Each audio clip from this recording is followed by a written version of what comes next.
जब अभिनव ने मोंटी पर यह इल्जाम लगाया कि उसके पिता ने अभिनव के पिता को मारा है, तो मोंटी को गुस्सा आ गया।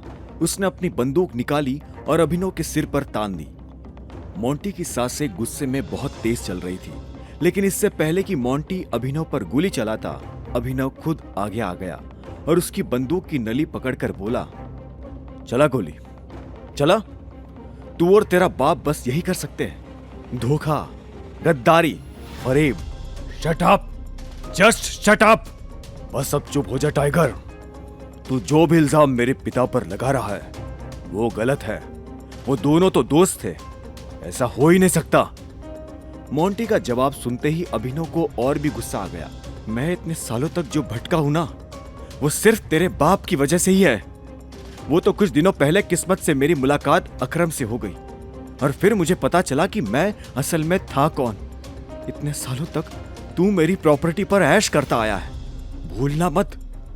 अभिनव और भी बहुत कुछ कहना चाहता था, लेकिन उसने अपने आप को काबू किया। उसे पता था कि अगर यह बहस थोड़ी और चली तो वो मोंटी की यहां पर जान भी ले सकता था। उधर मोंटी भी जानता था कि अब दोनों के बीच कभी भी हाथापाई हो सकती थी। इसीलिए उसने अपने आप को ठंडा रखते हुए कहा, देख, जो तू कह रहा है उसके बारे में मुझे कोई आइडिया नहीं है, फिर भी मैं इस पर ठंडे दिमाग से सोचूंगा। अभी मैं यहां से जा रहा हूं। मोंटी वहां से निकलने वाला था कि अभिनव ने उसे रोक लिया। अगर तू यहां से चला गया तो मैं यही मानूंगा कि तुझे पहले से सब पता था। अभिनव ने गहरी सांस लेकर अपनी बात कही। वो मोंटी का हाथ पकड़कर उसे अपनी ओर खींचने ही वाला था कि इतने में उसकी नजर कोने में खड़ी अलायना पर पड़ी। अलायना को देखते वो थोड़ा चौंक भी गया और सोचने लगा कि कहीं उसने पूरी बात ना सुन ली हो। अभिनव की बात सुनकर मोंटी भी रुक गया था और वो दोनों अब अलायना की ओर देखे जा रहे थे। इससे पहले कि अलायना कुछ कह पाती, उसके पीछे से अचानक एक भारी आवाज सुनाई दी। क्या चल रहा है यहाँ पर? तीनों ने पलट कर देखा। यह आवाज बलराज की थी। बलराज अपने चेहरे पर एक मुस्कान लिए उनके करीब आ पहुंचा। ये मत बोलना कि तुम लोगों ने इधर ही मीटिंग खत्म कर दी। नहीं नहीं, हम तो बस मीटिंग में ही आ रहे थे, है ना मोंटी?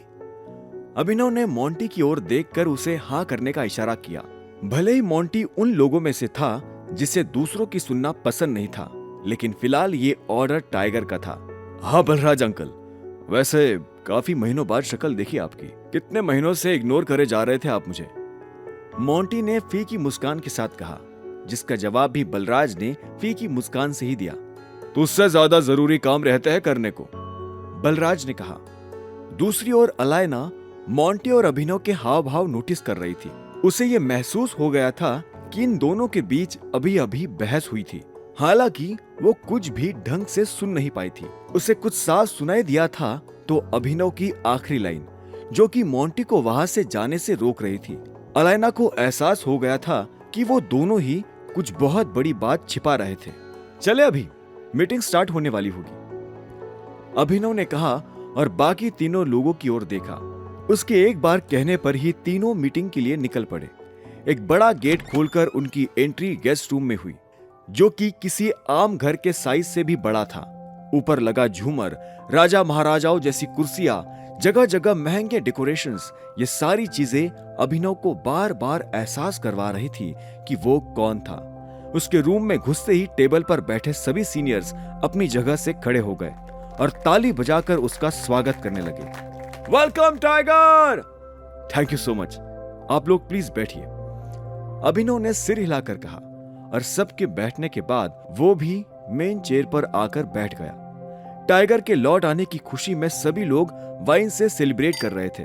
अभिनव को यह नजारा देखकर थोड़ा गुस्सा भी आ रहा था, क्योंकि जहां उसकी कंपनीज लॉस में जा रही थी, वहां ये सभी लोग बिना किसी परवाह के ऐश किए जा रहे थे।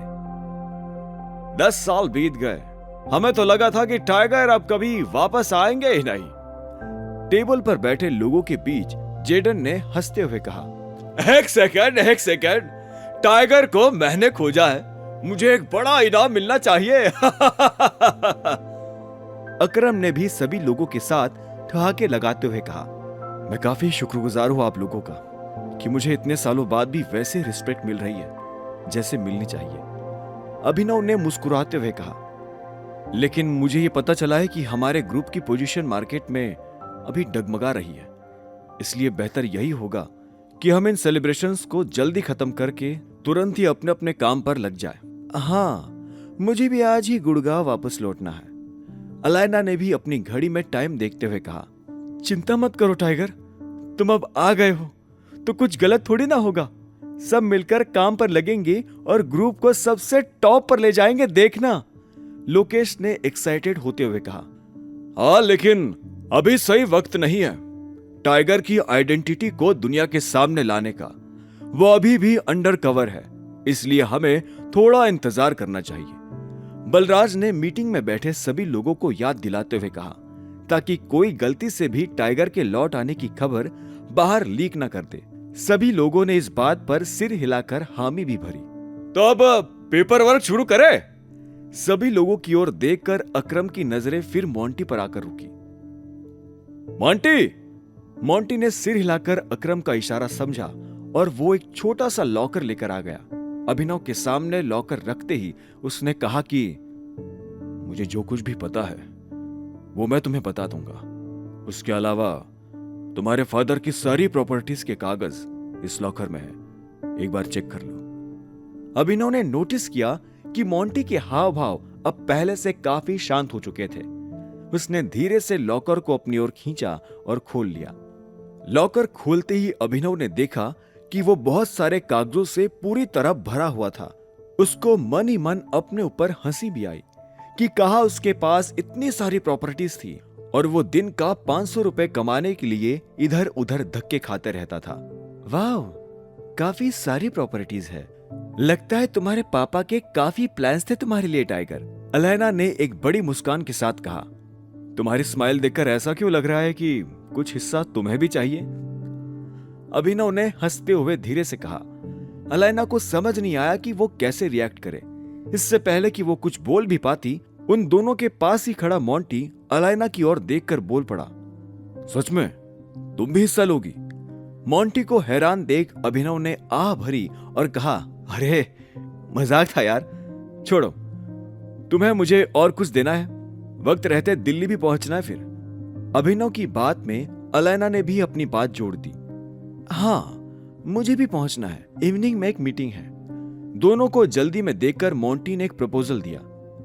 एक काम करो ना अलायना, तुम टाइगर का जेट लेकर निकल जाओ, टाइगर मेरे साथ आ जाएगा।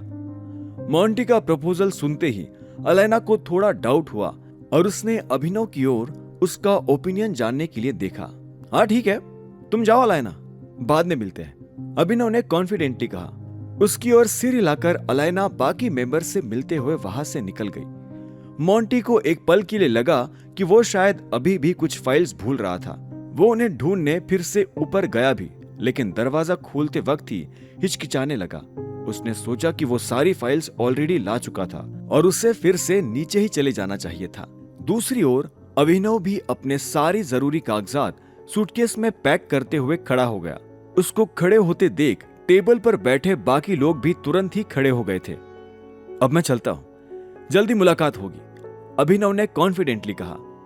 ठीक है टाइगर। सभी मेंबर्स की हामी एक साथ गूंज उठी। सभी लोग अब धीरे धीरे घर से बाहर आने लगे। सभी सीनियर्स को वापस ले जाने के लिए उस किले के बाहर लाइन से गाड़ियां तैयार खड़ी थी। तो फिर मूवी देखने कब आ रहे हो टाइगर? लोकेश ने अभिनव के साथ बाहर निकलते हुए पूछा। रियल लाइफ में तो एडवेंचर खत्म हो रहे दो अंकल, फिर रियल लाइफ में भी देख लेंगे, अभिनव ने फीकी मुस्कान के साथ जवाब दिया। मोंटी और अभिनव एक गाड़ी में बैठ गए और एयरपोर्ट के लिए रवाना हो गए। वहां पर मोंटी का प्राइवेट जेट तैयार ही खड़ा था। कुछ ही देर में प्लेन हवा में था और मोंटी प्लेन के अंदर बार में। तुम्हारे लिए कुछ बनाओ? मोंटी ने अभिनव की ओर देखकर पूछा, जो कि खिड़की से बाहर बादलों को देखे जा रहा था। नहीं, अभिनव ने एक पल के लिए मोंटी को देखा और फिर अपनी नजरें खिड़की के बाहर घुमा ली। मोंटी भी उसे देखते हुए अपनी ड्रिंक लेकर सीट पर आकर बैठ गया। मुझे पता है तुम मुझसे नाराज हो, तुम्हारी जगह मैं होता तो शायद मैं भी नाराज होता, लेकिन मैं तुम्हें एक बात का यकीन दिलाना चाहता हूं, मैं हर तरह से तुम्हारे साथ खड़ा हूं। तुम्हारी जो भी गलत फहमियां है मैं उसे दूर करूंगा, चाहे इसके लिए मुझे अपने पिता पर ही लांछन क्यों ना लगाना पड़े।